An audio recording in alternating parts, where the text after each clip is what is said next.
নবীজি বলছেন একদিন সাহাবীদের মজমায় একদিকে তাকাইয়া বলছেন যুদ্ধের জন্য ফান্ড কালেকশন করতেছে, দান। আল্লাহর নবী বলেন এদিক থেকে আছো কে? যুদ্ধের জন্য দান করবা। ওসমান বললেন দাঁড়ায়া 100 উট আল্লাহর রাস্তায় দান করলাম। আল্লাহর নবী এদিক দিয়ে হাত বাড়ায় বলছে এদিকে আছো কে? আল্লাহর রাস্তায় দান করবা।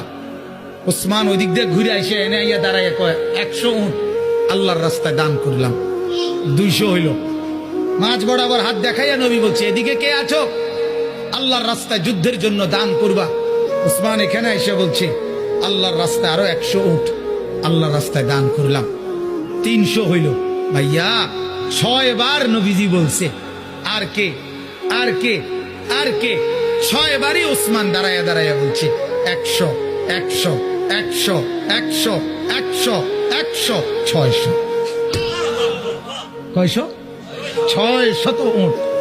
এবার আল্লাহর নবী হাসি দিছে আর ওসমান দাঁড়াই আবার বলছে ইয়া রাসূলুল্লাহ 100 ঘোড়াও আল্লাহর রাস্তায় দান করলাম।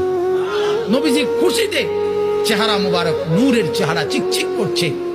হযরত ওসমান বলছে ইয়া রাসূলুল্লাহ একটু অপেক্ষা করেন, আমার দান করা শেষ হয় নাই, আমি ঘরের থেকে একটু আইতে আছি। হযরত ওসমান ঘরে গেছেন, রুমাল বিছিয়ে দিয়া বিবিকে বললেন স্বর্ণ গহনা অলংকার যা আছে সব দাও।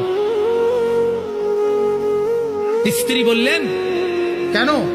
বড় কোনো পার্টি, উনি ব্যবসায়ী ছিলেন তো, বড় কোনো মহাজন বড় লেনদেন মানে বড় পুঁজি খাটাইতেছেন নাকি?